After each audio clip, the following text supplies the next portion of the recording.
안녕하세요. 믿었던 사람의 더러운 탐욕을 보게 된 여자입니다. 이 세상에 돈 싫어하는 사람이 있을까요? 먹고 살려면 그만큼 돈이 중요하니까 다들 열심히 벌고 사는 거라고 믿습니다. 하지만 사람이 먹고 사는 것 이상으로 탐욕을 부리면 추악해지는 모습을 제 두 눈으로 보게 됐습니다. 그것도 5년이라는 시간 동안 믿었던 남편한테서 말입니다. 저는 인생을 잘 산다는 건 하루 삼시세끼 잘 먹고 잘 자면 건강한 삶이라고 생각해요. 돈 많다고 하루에 5끼를 먹고 사는 것도 아닌데 돈만 쫓다 보면 인생의 중요한 것들을 많이 놓치게 될 수밖에 없거든요. 그래서 인생의 가장 중요한 가치는 돈이 아니라는 걸 잘 알고 있었죠. 하지만 제가 고른 인생의 동반자가 돈에 미친 사람일 줄은 꿈에도 몰랐어요. 믿는 도끼에 발등이 제대로 찍힌 제 사연, 지금부터 풀어보겠습니다. 저희 부모님은 사업을 운영하면서 누구보다 성실한 삶을 살고 계세요. 그리고 저는 엄마가 운영하시는 유통회사에서 일반 사원으로 같이 일하고 있었습니다. 원래는 아버지가 택시회사를 운영하고 계셨는데 유통 쪽에 관심이 생기면서 유통회사를 인수하게 된 겁니다. 택시회사도 초반엔 좀 힘들었지만 순탄하게 자리를 잡게 된 것처럼 아버지는 꼭 해낼 거라고 믿었습니다. 그래서 아버지는 열정을 쏟으면서 꾸려나가셨어요. 물론 엄마가 운영하는 유통회사였지만 아무래도 아버지가 관리해주는 부분이 많을 때였습니다. 그래도 가족이 뭉쳐서 노력하다 보니까 점점 자리를 잡아가고 있었어요. 부모님 사업이 순탄하게 자리를 잡아갈 때쯤 이제는 아무런 고민이 없을 줄 알았습니다. 하지만 제 인생의 고민은 그때부터 시작됐어요. 제 나이가 30이 됐을 때 주변에서 소개가 들어왔습니다. 아버지 친구였던 분의 주선으로 저는 소개팅을 나갔던 적이 있었습니다. 소개 자리에서 만난 분은 평범한 회사원이었어요. 처음 만난 날 소개받은 분은 저한테 궁금한 목소리로 물었습니다. 부모님 회사에서 같이 일한다고 들었는데 힘들지 않으세요? 아무래도 집부터 회사까지 매일 같이 보니까 좀 힘들긴 해요. 그래도 부모님께서 공과사를 정확하게 선을 그으셔서 어려운 건 없어요. 제가 부모님과 일한다고 하자 소개남은 저를 신기한 듯 바라봤어요. 그래도 부모님과 일하는 제 상황을 이해해주고 존중해주는 것 같아서 좋았습니다. 그러다가 자주 만나게 되면서 연인이 될 뻔한 적도 있었어요. 대화도 잘 통하고 다 괜찮았던 소개남과 왜 연인으로 발전하지 않았는지 아십니까? 저를 집 앞까지 데려다 주다가 택시에서 내리시는 아버지와 딱 마주친 겁니다. 아무것도 모르고 아버지는 택시 운전석에서 내리시면서 저를 부르며 말씀하셨어요. 사라야, 지금 오는 거야? 아직 데이트 중? 데이트는 무슨 데이트? 하여튼 아빠는 좀 모른 척 지나가시지. 아이고, 내가 눈치가 없었네. 그럼 둘이 하던 얘기 마저 하고 와요. 아버지는 환하게 웃으며 집으로 들어가셨습니다. 저는 민망한 상황에 소개남을 보면서 말했어요. 미안해요. 아버지가 엄청 궁금해하셨거든요. 놀란 건 아니죠? 상황이 당황스럽고 좀 놀랍긴 하네요. 아, 그러셨어요? 미안해요. 아버지 퇴근 시간이랑 겹치는 바람에 그랬어요. 사업하는 집안이라더니 아버님이 택시를 왜 몰고 다니세요? 사업이 잘 안 풀려서 혹시 투잡하시는 겁니까? 저는 뜬금없이 화를 내는 남자가 이상했어요. 그래서 저는 순간 화가 나 소개남을 보며 소리쳤습니다. 이봐요. 우리 아버지가 택시 운전하는 게 왜요? 사람이 살다 보면 택시도 몰 수 있는 거지. 뭐가 문제인데요? 범죄를 저지른 것도 아니고 정정당당하게 사는 게 뭐가 그렇게 당황스럽게 만들 일인데요? 당연히 문제가 되는 거죠. 사업하는 집안 딸이라고 하길래 돈 좀 있겠구나 싶었는데 택시가 말이 됩니까? 와, 진짜 빚 좋은 개살구 같은 집안이었네. 택시가 뭐야, 택시가. 뭐라고요? 개살구? 지금 말 다 했어요? 그러는 그쪽은 뭐가 그렇게 잘나서 사람을 그런 식으로 개무시합니까? 이런 밑바닥 인성이 이제야 나오네. 사람 그렇게 무시하고 살면 좋아요? 가진 것도 쥐뿔도 없는 게. 가진 게 쥐뿔도 없어도 난 택시는 안 한다. 길거리 전전하면서 손님들 태우는 일이 그럼 좋은 일입니까?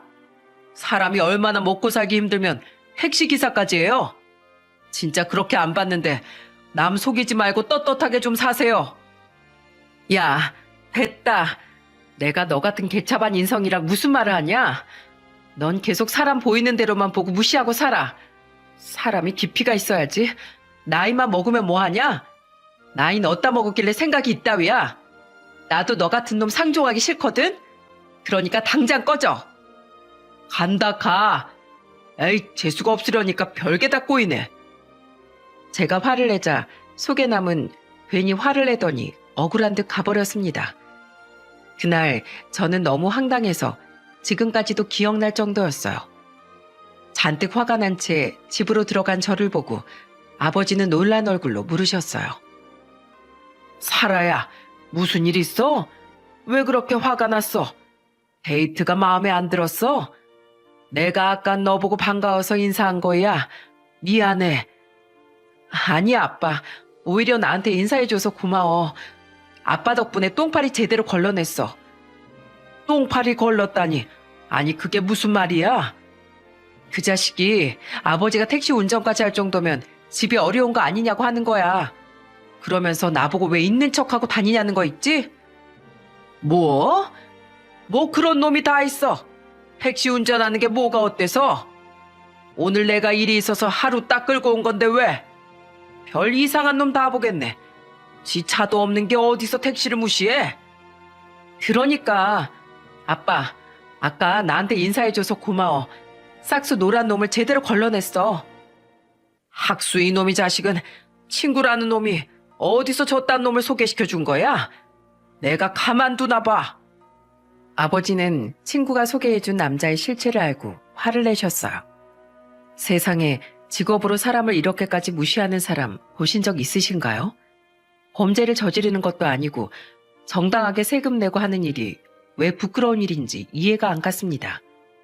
결국 그날 아버지는 친구한테 전화해서 화를 내며 소리치셨습니다. 야, 너 감히 내 딸한테 그런 놈을 소개시켜줘? 좋은 사람이라더니 직업으로 사람 금 나누는 사람이 좋은 사람이냐? 어? 그 놈한테 똑똑히 전해. 앞으로 이 동네에서 택시 쉽게 타긴 글렀다고. 알겠어? 저는 그때 아버지의 말에 어이가 없어서 웃음이 나더라고요.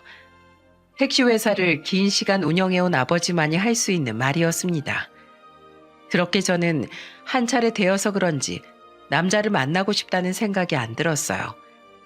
무엇보다 집도 회사도 안정적으로 잘 굴러가니까 연애를 하고 싶다는 생각이 없었죠. 하지만 항상 인연은 예상치 못한 곳에서 다가온다고 하지 않습니까? 어느 날 저는 같은 대학교 동기 모임에 나갔다가 친하게 지내던 선배를 만나게 됐어요. 선배는 저를 보면서 이렇게 말했어요. 사라야, 넌 눈이 높은 거야? 아니면 아예 결혼 생각이 없는 거야? 결혼 생각이야 있죠. 그런데 인연이 노력한다고 하늘에서 뭐 뚝 떨어지는 것도 아니잖아요. 야, 인연도 노력해야 잡히는 거지. 회사랑 집만 왔다 갔다 하면 인연이 낄 틈이 없잖아. 뭐 틈을 줘야 인연도 생기는 거지. 그러지 말고 내가 소개해주는 사람 한번 만나봐. 나는 세상에 얘처럼 근면 성실한 사람 본 적이 없어. 어떤 사람이길래 그래요? 회사 다니면서 자격증 공부도 하지, 운동도 하지, 하루 24시간을 혼자 48시간처럼 사는 놈이라니까. 나보단 한 살 어린데 얘가 회사에서도 실력도 인정받아서 승진도 빨리 했어. 남자는 무조건 성실하고 자기 밥그릇 잘 챙기는 사람 만나야 하는 거야. 저는 선배의 말을 듣고 관심이 가긴 했어요. 회사 다녀보신 분들은 아시겠지만 일 끝내고 와서 공부를 한다는 게 쉬운 일은 아니지 않습니까? 게다가 승진도 일찍 할 만큼 실력도 있는 사람이라고 하니까 신뢰가 갔어요. 그렇게 저는 선배의 소개로 남자친구를 처음 소개팅 자리에서 만나게 된 겁니다. 분명 처음 만난 사이인데도 남자친구와 저는 몇 번 본 사이처럼 대화가 잘 통했어요. 오죽하면 남자친구가 저를 보면서 이런 말까지 했습니다. 우리 꼭 만난 적이 있던 것 같지 않아요? 대화가 너무 잘 되니까 신기해요. 그러게요. 저도 꼭 어디 모임에서 봤던 분인가 싶어요. 정말 신기하네요.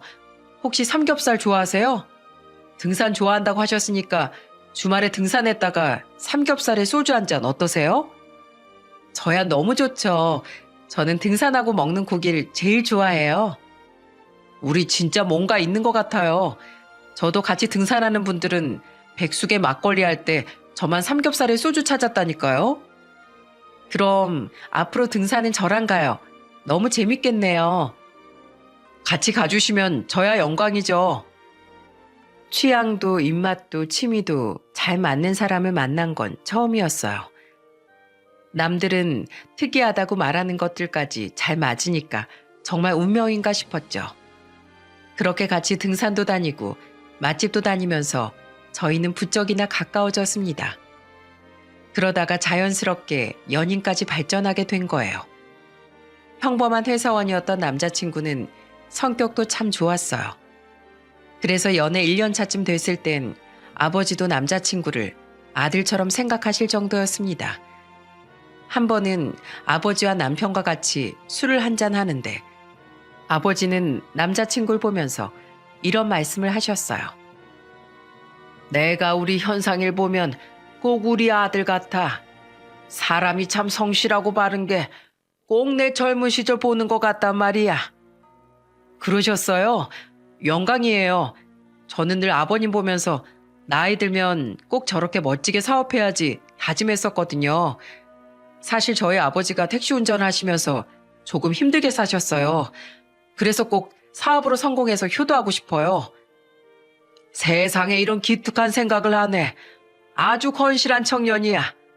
녀석도 참 말을 이렇게 잘하니까 내가 어디 미워할 수가 있겠어? 내가 아들이 둘이나 있지만 장남은 여기 있는 현상이 같다는 생각이 든다니까. 아주 우리 딸이 임자를 제대로 만났어.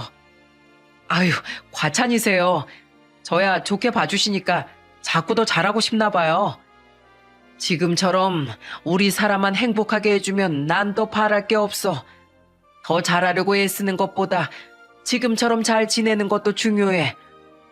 네, 명심하겠습니다. 저는 아버지와 잘 지내는 남편을 보면서 흐뭇했어요. 이렇게 가족이 되는구나 싶을 만큼 남편은 가족들한테 눈도장도 제대로 찍어놨어요.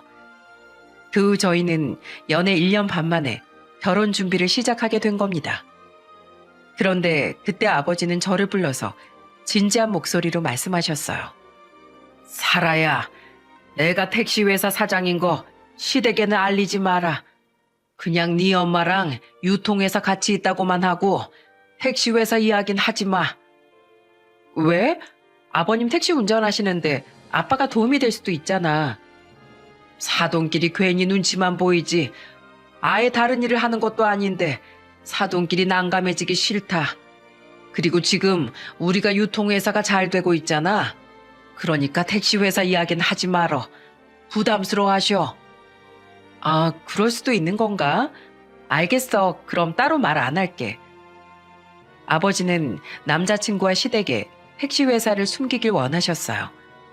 그래서 저는 남자친구한테도 택시회사 이야기를 하지 않았습니다. 아무래도 아버지 입장에서 불편할 수 있다는 생각이 들더라고요. 게다가 시부는 워낙 저를 위해 주시던 분이라서 부담이 될 수도 있을 것 같았어요. 그렇게 양가 부모님을 모시고 상견례를 하던 날에 분위기는 참 훈훈하고 좋았어요. 특히 예비 시부모님들께서 성품이 좋으신 게 말씀마다 느껴졌습니다. 좋은 분위기 속에서 대화를 나누던 중에 시부가 저희 아버지를 보면서 난감한 목소리로 말씀하셨어요. 아시는지 모르겠지만 저희 집이 형편이 넉넉한 편은 아닙니다. 들어보니까 유통회사를 운영하신다고 하시던데 저는 개인 택시를 운전합니다. 마음으로는 예쁜 며느리한테 좋은 선물이라도 해주고 싶지만 현실이 녹록지가 않네요. 그런 거 일절 신경 쓰실 필요 없으십니다. 애들이 자기들 모은 돈으로 살림 꾸리기로 했다고 들었어요. 그래서 저희도 불필요한 거칠애는 안 하고 그저 애들이 준비하다 어려운 게 있으면 도움 조금 정도만 할 겁니다. 그러니까 걱정 마세요. 그리고 이제 사이가 생기면 제 아들이나 마찬가지인데 그 정도 도움은 당연하죠. 아무 걱정 마십시오. 우리 애들 잘 살 겁니다. 그리고 자식이 이만큼 키웠으면 부모 역할 다 한 거 아닙니까? 그래도 아들 장가 보내면서 제가 너무 아무것도 해줄 게 없으니까 이게 참 시아버지로서 미안하더라고요. 넉넉한 집안이었으면 우리 며느리도 귀한 보석 선물도 받았을 텐데요. 아유, 아닙니다. 아마 시간이 더 지나보면 아시겠지만 제 딸은 그런 거에 큰 관심도 없어요. 그러니까 아무 걱정 마세요. 시부는 넉넉한 형편이 아니다 보니까 해줄 게 없다면서 미안해했어요. 하지만 아버지는 그런 시부를 안심시키며 말씀하셨습니다. 그래서 저는 그때 시부를 보면서 말했어요. 아버님, 보석 같은 거 필요 없어요. 저도 일만 하다 보니까 부족한 거 많은데 실수하더라도 예쁘게 봐주세요. 우리 며느리가 실수는 무슨 실수. 아주 하는 게 다 야무지고 예뻐서 우리 부부는 뭐든 환영이야. 그러니까 아무 걱정 말거라. 아버님, 어머님도 아무 걱정 마세요. 저는 두 분께 열심히 배우면서 그저 잘 살고 싶어요. 저는 정말 결혼해서 그저 소소한 행복을 추구하면서 살고 싶었어요. 행복은 나누면 배가 된다는 말처럼 좋은 시댁과 남편을 만나서 가정을 꾸리면 정말 행복할 것 같았습니다. 그렇게 저와 남자친구는 양가 어른들의 축복 속에 결혼에 골인했어요. 하지만 결혼 생활이 제가 생각한 것처럼 순탄했다면 이런 사연도 안 보냈겠죠? 제 결혼 생활은 초반에는 정말 행복했어요. 근면 성실의 아이콘이라고 할 만큼 일에 열정적인 남편은 회사에 다니고 있으면서도 제가 하는 유통 쪽 일을 궁금해했어요. 그러면서 한 번은 남편이 저한테 이런 말을 했습니다. 여보, 장인어른 사업은 좀 어때? 당신 요즘 바빠 보이는데 일손 부족한 거 아니야? 아, 요즘 너무 바빠. 근데 또 사람을 새로 더 채용할 만큼 바쁜 게 아니라서 혼자 다 하고 있어. 당신도 힘들겠다. 그래도 쉬엄쉬엄해. 몸 생각도 해야지. 그러게, 우리도 아이 계획 세우려면 나도 몸 관리 좀 해야 하는데 큰일이야. 아이? 당신 아이 빨리 낳고 싶어? 꼭 빨리 낳는다는 게 아니라 그래도 어느 정도 몸 관리를 해둬야 우리도 아이가 생기지. 뭘 그렇게 급하게 생각해. 지금은 일에 집중해. 아이는 천천히 가져도 되잖아. 남편은 아이 이야기가 나오면 단호하게 선을 그으면서 말했어요. 그러면서 일에 집중하고 아이는 천천히 갖자고 하는 겁니다. 그래서 그날은 저도 서운해서 남편한테 의아한 목소리로 물었어요. 당신은 우리 닮은 아이 안 궁금해? 난 우리 닮은 예쁜 아이 낳고 다복하게 살고 싶은데. 아니, 아이가 싫다는 게 아니라 난 그냥 준비된 상태에서 낳고 싶어서 그랬지. 우리 형 좀 봐. 부모님이 제대로 밥벌이 못할 때 낳아서 완전 망난이잖아. 내가 살아온 환경이 이래서 그래. 나 좀 이해해줘. 저는 남편의 말도 이해가 가긴 했어요. 사실 시숙이 시댁의 유일한 오점이자 사고뭉치였거든요. 교도소를 안방처럼 드나드는 시숙은 술만 마시면 시부모 집에서 화를 내면서 소리쳤습니다. 이놈의 집구석은 왜 맨날 돈이 없어? 아빠, 말 좀 해보세요. 매일같이 일하면서 왜 그렇게 먹고 죽을래도 돈이 없냐고요? 시부는 그런 시숙의 말에 화를 내면서 말씀하셨습니다. 뭐야? 넌 동생 보기 창피하지도 않아? 네 동생은 다 알아서 벌고 잘 사는데 왜 너만 사람 구실도 못하고 사냐고? 이게 다 가난하고 무능력한 아빠 탓이잖아. 합의금 내줄 돈도 없고 그렇다고 사업하라고 사업자금 대줄 돈도 없으면서 왜 소리쳐? 그때 시모의 초대로 시댁에 갔다가 저는 깜짝 놀랐어요. 결국 남편이 시숙을 밖으로 끌어내면서 소리쳤습니다. 그만 못해? 여기가 어디라고 큰 소리야? 아버지가 대체 형한테 어디까지 해줘야 하는데? 형이 집에서 해먹은 돈이 얼마인지는 알아? 그동안 해먹은 돈만 아꼈어도 우리 집이 이렇게 살지도 않았어. 당장 따라 나와. 나오라고. 야, 집구석 참 잘 돌아간다. 동생 놈이 형한테 소리나 치고 있고 이놈의 집구석은 돈도 없고 개념도 없어. 이거 놔. 놓으라고. 시숙은 안 나가려고 버텼지만 남편은 안간힘을 써서 끌고 나갔어요. 시숙이 나가자 시모는 한숨을 쉬면서 말씀하셨어요. 아휴, 내가 며느리 보기 창피해서 못 살겠어. 미안하다. 저는 시모의 말에 놀란 목소리로 말했습니다. 아니에요, 어머님. 아주버님이 저런 걸 어쩌겠어요. 괜히 우리 집으로 시집 와서 이런 꼴이나 보게 만들고 미안하다. 우리가 자식 교육이라도 잘 시켰어야 하는데 미안해. 저 정말 괜찮아요. 그래도 어머님, 제 남편은 반듯하게 잘 컸잖아요. 승진도 동기 중에 1등으로 하고 연봉도 오르고 이렇게 예쁜 아내도 얻었잖아요. 뭐? 내가 아주 며느리 때문에 웃는다. 그래, 내가 둘째 아들 잘 키워서 이렇게 예쁘고 야무지 며느리도 다 보고 아주 복에 겨웠네. 그러니까 어머님 힘내세요. 저도 있잖아요. 저는 우는 시모를 달래주면서 말했어요. 고개를 떨구고 있던 시부도 저를 보더니 웃는 목소리로 말씀하셨습니다. 며느라, 고맙다. 항상 이렇게 밝고 긍정적인 모습으로 있어줘서 내가 너무 고마워. 앞으로도 이렇게 잘 있어주렴. 네, 그러니까 아버님도 항상 좋은 생각만 하세요. 그래야 더 좋은 일만 생기죠. 그날 시숙 때문에 어수선해진 분위기를 수습한다고 진땀을 뺐네요. 남편도 겨우 시숙을 진정시키고 집으로 돌아오는 길에 저를 보며 말했습니다. 놀랐지? 형이 출소한 지 얼마 안 돼서 그런지 마음을 영 못 잡네. 나도 이젠 지친다. 시간이 약이겠지. 당신이 옆에서 잘 좀 끌어줘. 어머님 아버님도 걱정이 많아 보이시더라. 식구들이 형 때문에 마음 놓고 산 적이 없어. 난 이제 우리 집보다 처가댁이 더 편한 것 같다니까. 우리 집만 가면 살얼음판 위에 있는 것 같아. 그래도 그러면 안 되지. 당신이 힘 좀 내. 남편도 혀를 내두를 정도로 시숙은 망나니 같은 삶을 살았어요. 시모가 돈을 안 주려고 해도 시숙은 술만 취하면 시부모가 돈을 줄 때까지 난리를 쳤습니다. 그러다 보니까 시숙은 늘 시숙 때문에 골치가 썩었어요.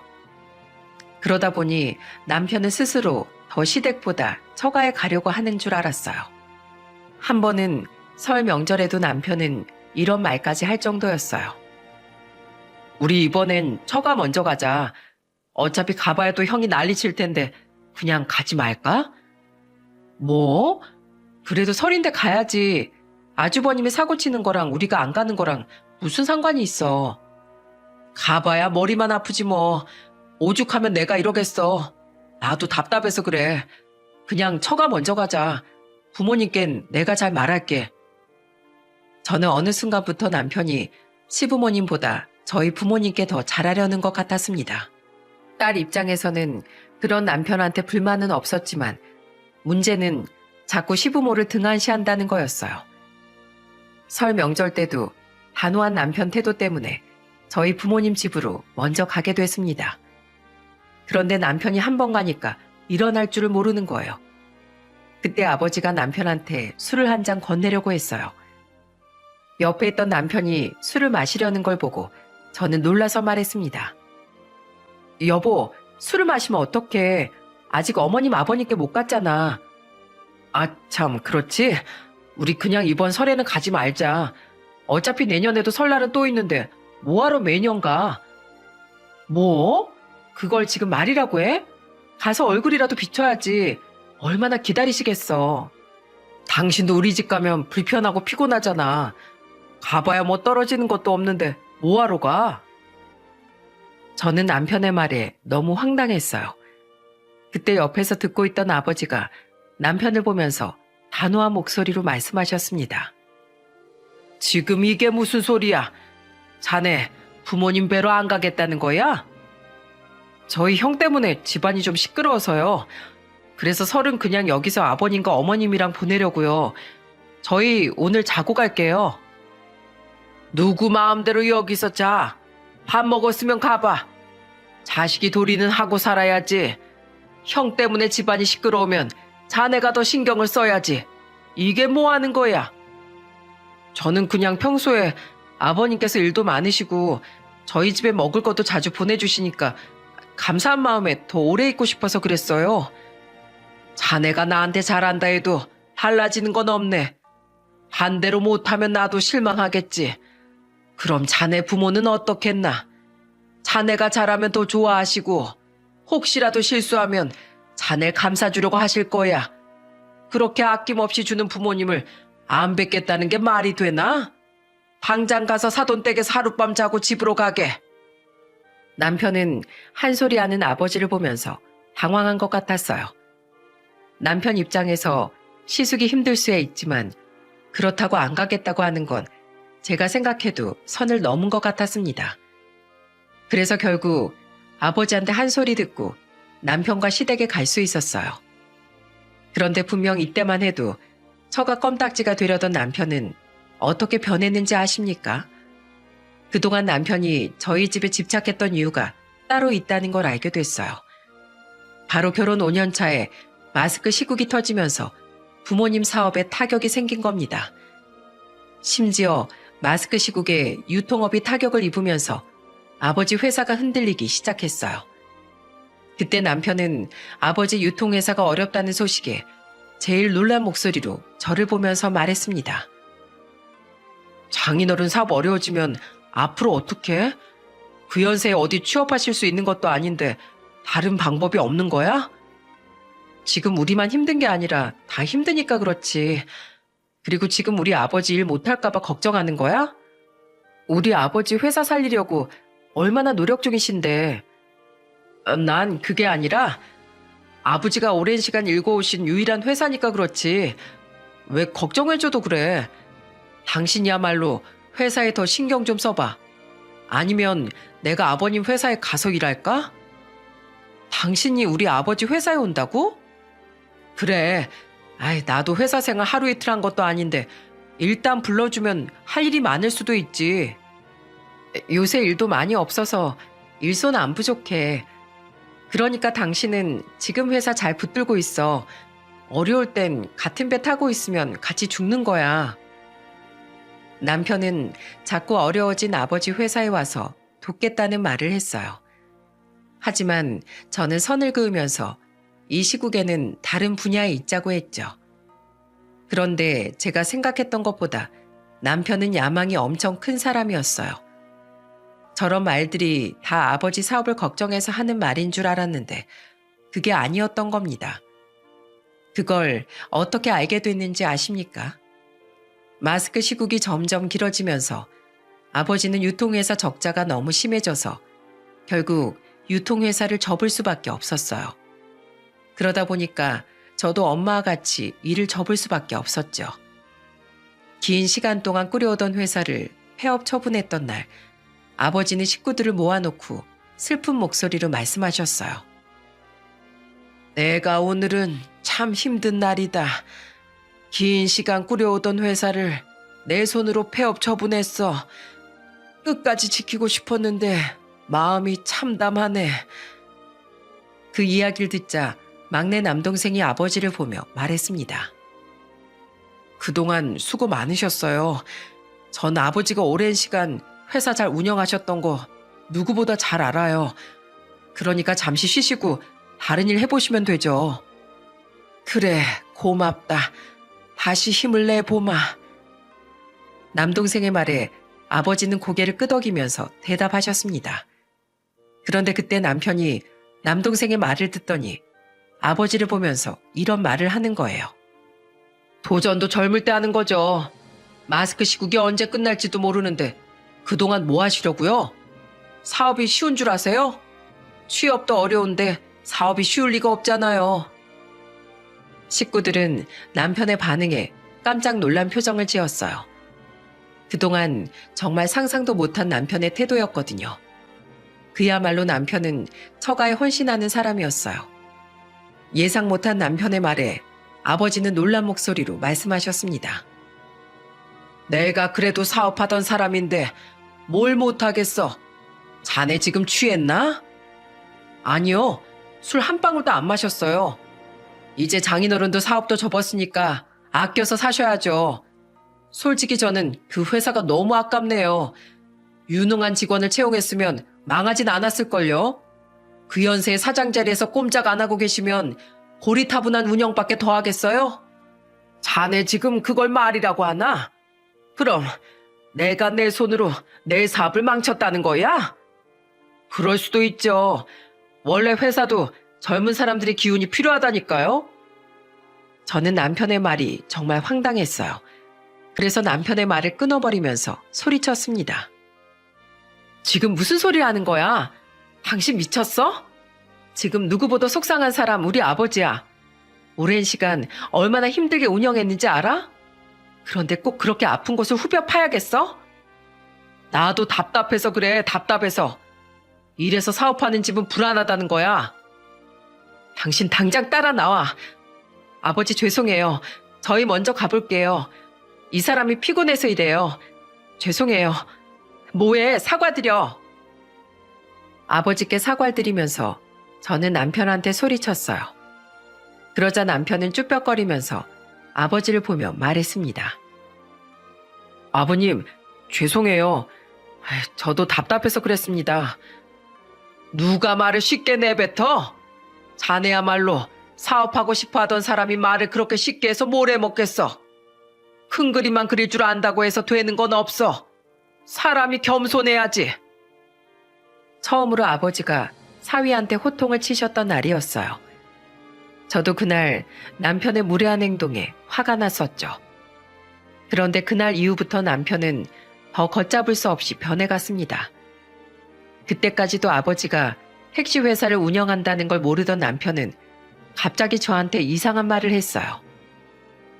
요즘 아버님 뭐 하셔? 회사 접어서 할 일도 없으실 텐데 운동이라도 다니셔야 하는 거 아니야? 무슨 운동? 우리 아버지 외출도 자주 하시고 잘 지내셔. 그런 의미 없는 운동 말고 우리 회사 경비실 자리 생겼다는데 그거라도 지원해보라고 해봐. 한 살이라도 젊을 때 더 버셔야지. 밑바닥부터 다시 시작해야 될 거 아니야. 저렇게 나이만 드시면 나중에 우리한테 손 벌리면 어떡해? 뭐라고? 당신 우리 아버지 걱정하는 게 아니라 우리한테 손 벌릴까 봐 그러는 거야? 세상에 무슨 그런 말이 다 있어. 우리 아버지가 우리한테 어떻게 했는데. 진짜 당신 너무한다. 난 그럼 처가에 못했냐? 당신도 생각 좀 해봐. 나 우리 부모님보다 장인 장모님 먼저 챙겼어. 그런데 이게 뭐야? 낙동강 오리알 된 거잖아. 대단한 사업하는 줄 알았는데 마스크 씌고 왔다고 무너지는 거 보고 나도 기가 막힌다고. 그러니까 진작에 나한테 맡겼으면 이런 일도 없잖아. 그제야 남편의 본심을 알게 된 거예요. 그동안 처가에 헌신한 만큼 본인한테 돌아오는 게 있을 거라고 믿은 겁니다. 이렇게 사람이 속 따로 행동 따로인지 상상도 못했어요. 그러더니 남편이 제일 충격적인 소리를 내뱉기 시작했습니다. 난 우리 집안이 너무 가난해서 사실 인생 역전을 널 통해서 하려고 했는데 이게 뭐야? 다 망쳤잖아. 나야말로 기가 막혀. 아, 그게 당신 본심이었어? 그러면서 그렇게 우리 아버지 위하는 척한 거야? 진짜 웃긴다. 떡줄 사람은 생각도 없는데 왜 혼자서 난리야? 그래도 네가 장녀에 장인 회사에서 일도 하고 있는데 너한테 줄 줄 알았지. 그래서 너 일에 집중하라고 애도 안 가진 거잖아. 나도 이 상황이 기가 막혀. 우리 어머니도 아파서 누워 계시고 아버지도 밤낮으로 일하시고 나도 아주 미치겠다고. 아버지 유통사업을 폐업 처리하고서 남편과 매일같이 싸웠어요. 알고 보니까 남편은 제가 장녀니까 아버지 회사를 물려받을 거라고 생각한 겁니다. 혼자 착각해놓고 엄한 곳에 화풀이 한다고 생각했어요. 하필 또 그 무렵에 시모가 병이 나서 일도 다니지 못하고 누워만 계실 때였습니다. 그런데 남편은 시부모에 저희 부모님까지 다 부담스럽게 생각한 겁니다. 그러면서 남편은 정말 막 나가기 시작했어요. 예전에는 자기 부모 능력 좀 없어서 거들떠도 안 볼 때 그 싹을 알아봤어야 했습니다. 아버지가 유통사업을 접은 뒤부터 저희 집에는 얼씬도 안 했어요. 그러다 추석 명절 당일 꼼짝도 안 하는 남편을 보면서 소리쳤습니다. 당신 얼른 일어나. 지난 명절에도 안 갔잖아. 뭐 하는 거야? 얼른 일어나서 세수라도 좀 해. 아, 뭐 좋은 거 본다고 가. 명절엔 좀 쉬자. 회사원은 쉬운 줄 알아? 원래 돈이 없을수록 안 보고 살아야 안 싸우는 거야. 우리 아버지가 회사 망했다고 당신한테 손 벌린 적 있어? 아니잖아. 그런데 왜 당신만 그렇게 자꾸 우리 집을 개무시하는 거야? 당장 일어나. 아, 진짜 더럽게 떽떽거리네. 털어서 돈 나올 것도 아닌 집에 뭐하러 가? 돈 없어서 서로 바가지만 긁고 싸울 게 뻔한데. 저는 남편의 말에 정말 큰 충격을 받았습니다. 남편의 성공에 대한 열망이 큰 줄은 알았지만 이 정도로 큰 줄은 몰랐어요.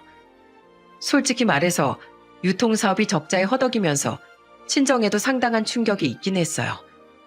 하지만 워낙 자식들한테 손 벌릴 줄 모르는 분들이라서 아버지는 택시회사 운영에 힘을 쓰고 계셨어요. 하지만 문제는 요즘 택시회사 운영하는 게 예전처럼 이익을 많이 보는 것도 아니었습니다. 심지어 일하시던 택시 기사님들도 돈이 안 된다고 그냥 떠나시는 분들이 많았어요.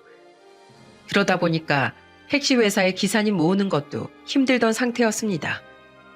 그저 올해 아버지가 쌓아온 택시회사 운영 경험으로 잘 헤쳐나가는 중이었어요. 그래서 남편이 아버지를 무시하면서 하는 말에 참을 수 없이 화가 났어요. 저는 아버지의 노고를 잘 알고 있었기에 마음 한구석이 짠했어요. 그때 저는 남편과 한참 싸우다가 겨우 친정에 갈 수 있었습니다. 하지만 저는 남편을 끌고 친정에 간 걸 가장 후회했어요. 바로 큰 사건이 터지고 말았거든요. 제가 남편과 같이 오랜만에 명절이라고 찾아오니까 엄마는 반가운 목소리로 말하셨어요. 조서방 왔어?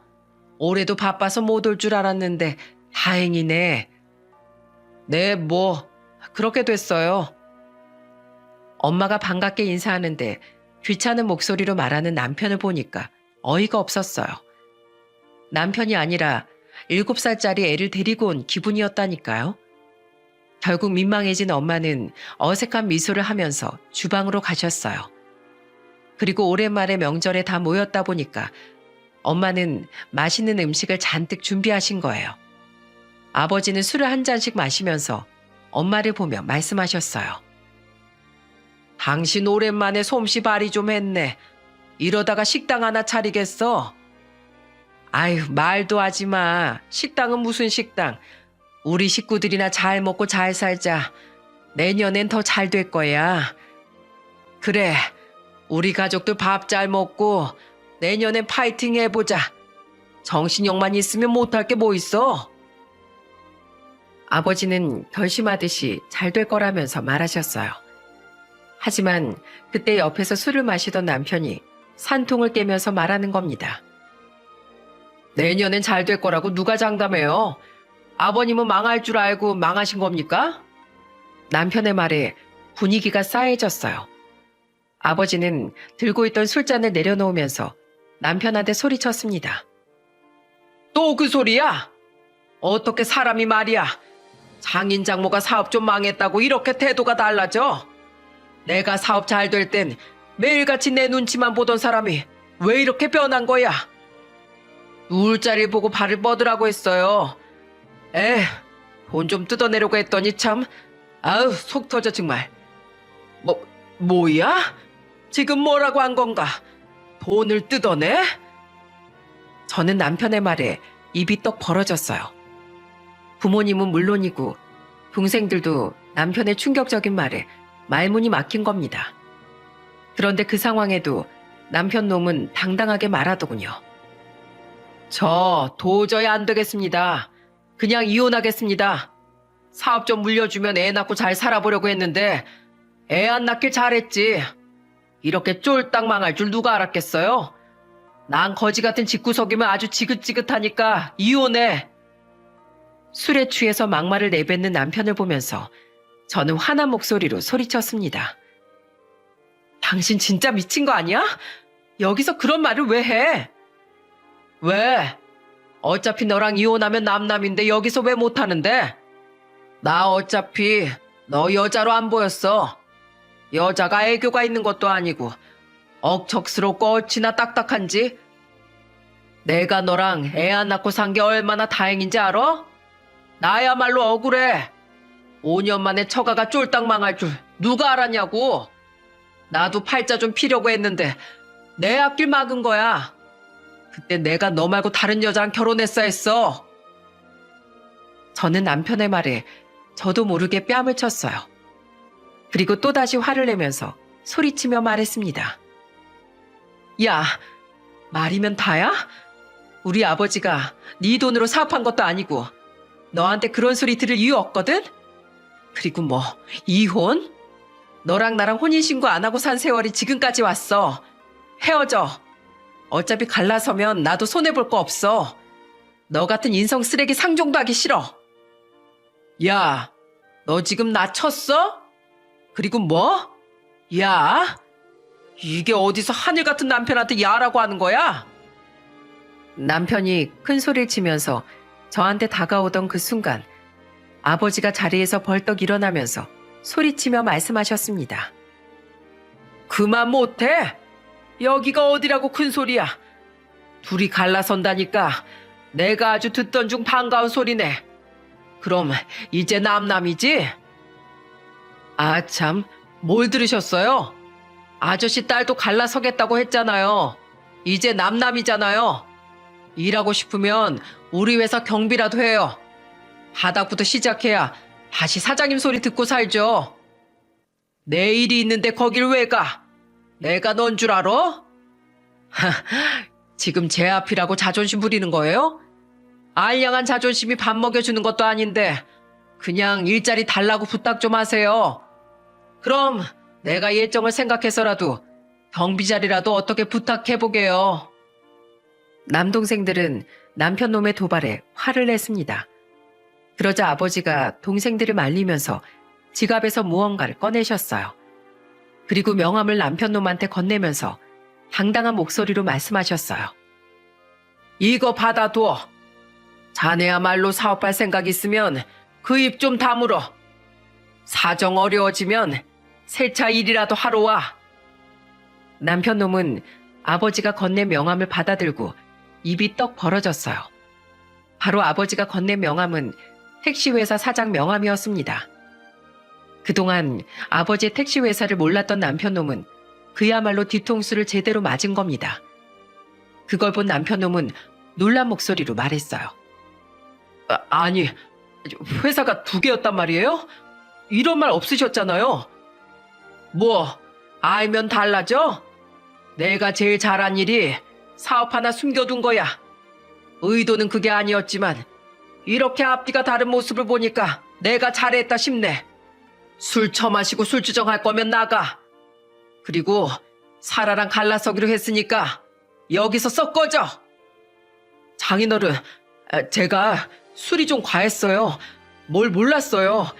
저도 갑자기 어머니 아프셔서 누워있으니까 앞길이 막막해서 그랬어요. 네가 부모 생각을 했다고? 너 같은 놈 필요 없어. 사위로서 내가 이젠 널 인정 안 해. 난 돈에 눈이 멀어서 가정을 돌보지 않는 남자는 같이 살 가치가 없다고 생각하네. 그러니까 썩 꺼져. 아버님, 죄송합니다. 잠시만요. 제 말 좀 들어주세요. 옆에 있던 남동생들은 아버지와 같이 남편 놈을 끌어냈어요. 그런데 그 와중에도 발버둥을 치면서 자기는 억울하다며 소리쳤습니다. 진짜 어이없지 않습니까? 결국 본인이 판 함정에 본인이 걸려든 거예요. 아버지가 아무것도 없는 줄 알았을 땐 그렇게 무시하고 갈라서 자고 난리를 치더니 어떻게 변했는지 아십니까? 그날 이후 본격적으로 갈라설 준비를 시작하니까 매일같이 제게 찾아와서 비는 겁니다. 그래서 결국 참다 못한 아버지가 남편 놈을 보면서 소리쳤어요. 야, 이 자식아! 한 번만 더 오면 가만 안 둘 거야. 남자놈이 뱉은 말 책임도 못 지고 아주 밑바닥 인생이네.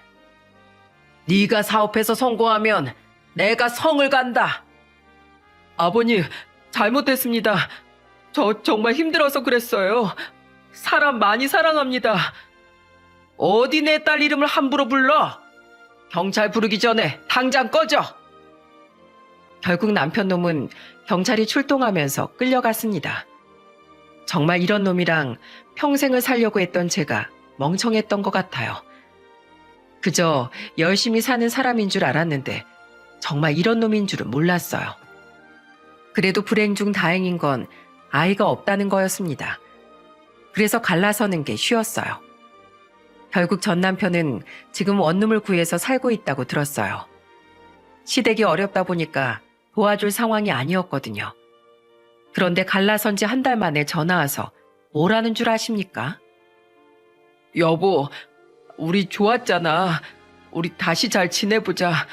내가 정말 반성 많이 했어. 소 잃고 외양간 고치는 소리하고 있네. 네가 반성을 하던 말던 네 일기장에나 써. 듣기 싫으니까 다신 연락하지 마. 저는 아예 번호도 다 차단해버렸습니다. 인간의 본성은 절대 안 바뀐다고 생각해요. 그렇지 않습니까? 아픈 시모가 걱정스럽긴 했지만 워낙 애처가 시부가 간병 중이라 그나마 다행이에요. 시숙은 또 사건에 휘말려서 교도소에 수감됐다고 들었습니다. 정말 갈라서길 잘한 것 같아요. 제가 이 사연을 보내게 된 것도 세상에 이런 인간도 있다는 걸 꼭 알려주고 싶어서랍니다. 돈이 있으면 분명 편안한 생활을 할 수 있을 거예요. 하지만 돈만 있는 삶이 행복할까요? 그래서 인생은 다양하고 폭넓게 봐야 될 필요가 있어요. 돈이 목적이 아니라 일을 사랑하고 가족을 위하다 보면 자연스럽게 행복해질 수밖에 없어요. 사람은 안정적이고 규칙적인 일상에서 최대 행복을 느낀다고 합니다. 여러분들은 돈이 아닌 소소한 일상에서 행복을 찾는 일상을 살 수 있기를 바라겠습니다. 감사합니다.